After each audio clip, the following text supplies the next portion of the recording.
Again, welcome, Mr. Kratsios. We appreciate you being here.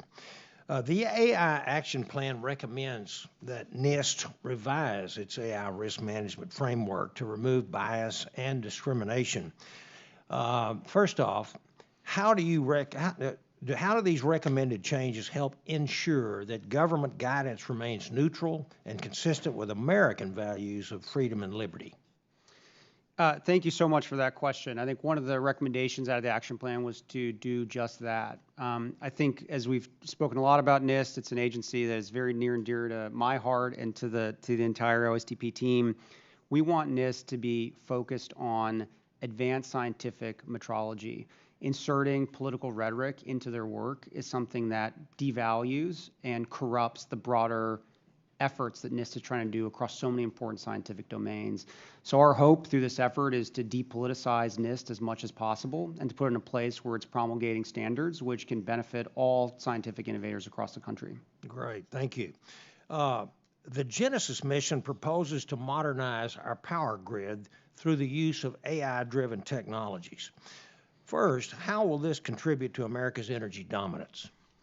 Well, broadly speaking, energy dominance and energy leadership has been a top priority for the president. Broadly, this theme of energy abundance.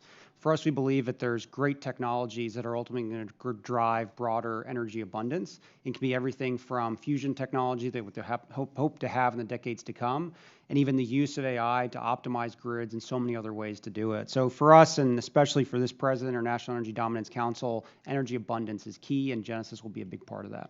Exactly. And then second, what specific short-term outcomes can we expect from the Genesis mission over the next 2 to 3 years? So on the short-term front, I think what we hope to do over the next year is to broaden the participation of Genesis across the government and across the international community. As you may have seen, the first big announcement around Genesis was the addition of partners across the private sector here in the United States.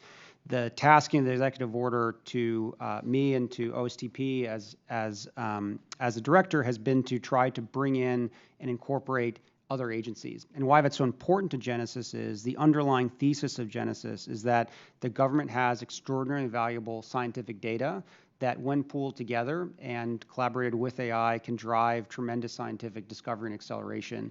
So our next step is how do we bring important potentially healthcare data or data from the National Science Foundation or from even NIST or other scientific agencies. And then the next short-term goal is to figure out who are our international partners in the scientific community that have things that they can offer the Genesis mission, which accelerates its ultimate goal. And then looking further ahead, what is the long-term vision for the Genesis mission beyond its first decade, and how do you anticipate its impact evolving over time?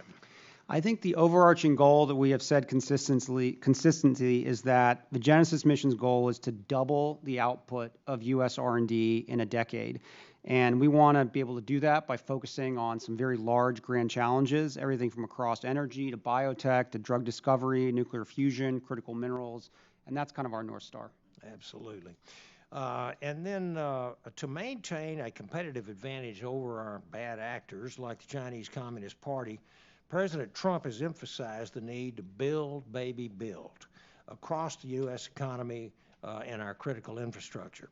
And from your perspective, Director Kratsios, what elements of the AI Action Plan most effectively strengthen the U.S. economy and position the United States as the global leader in AI? Wow. Well, I don't know. I'm very biased because I love the whole report. So I think each of the three pillars plays a big part in what you're arguing for. I think on the building front, obviously, pillar 2 around infrastructure and data center build out is extraordinarily critical. We want to develop a regulatory environment that allows the sort of standing up of this AI infrastructure to happen, and also in a way that doesn't necessarily adversely affect American ratepayers. The second piece is about the regulatory structure. We want to create a regulatory environment where our greatest innovators can develop and promulgate their AI technologies here in the U.S. in a safe way, and we think we're charging towards towards that. And the last piece, which has been sort of a big sort of priority for me, even from my time in Trump 45, we have to continue to invest in critical AI research and development funding as a federal government.